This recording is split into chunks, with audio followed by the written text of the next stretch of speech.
How to tell if you're looking at a Marine Corps or Army M1 Abrams tank. Now, please stick to the end because I may have discovered something very interesting.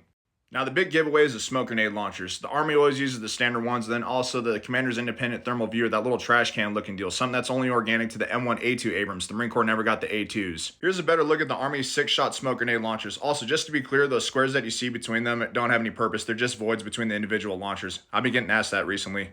Whereas the Marine Corps M1A1s only have these 8-shot tube smoke grenade launchers and also the absence of a CITV. While the Marine Corps M1A1s got the 8-shot tube smoke grenade launchers, my best guess is because of amphibious landings. Hopefully a former Marine Corps 1812 could give us some clarification.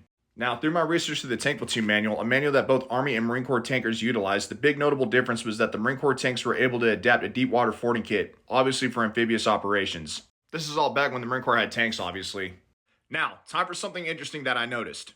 And please forgive my very brief and undescriptive verbiage. I'm trying not to get clipped by anybody. Now, when conflict broke out in Europe, a bunch of people and media outlets were like, oh, they're getting a whole bunch of old Marine Corps tanks because they don't have any tanks anymore. I think that might be false, and I'll tell you why. Look at the smoke grenade launchers. Every picture I've seen in M1 Abrams over there in Europe right now has the Army smoke grenade launchers. And it appears they stuff energy drinks in the launchers just like everybody else. And you're probably thinking, yeah, so they probably swapped them out when they're getting refurbished before they got sent over to Europe. So why does Poland have the Marine Corps launchers on their M1A1s? It's not because of their obsession with smoke grenade launchers that you see on their PT-91 Twardies. Because if that were the case, then why didn't they switch them out on the M1A2 Set B3s that they're getting from the United States? Because they have the Army smoke grenade launchers. My best guess is that the smoke grenade launchers are something that they don't bother with when they're getting refurbished at the depot before they're exported. Now, this is important because I hope it offers some type of relief to a former Marine Corps tanker that their old tank is still seeing good use today.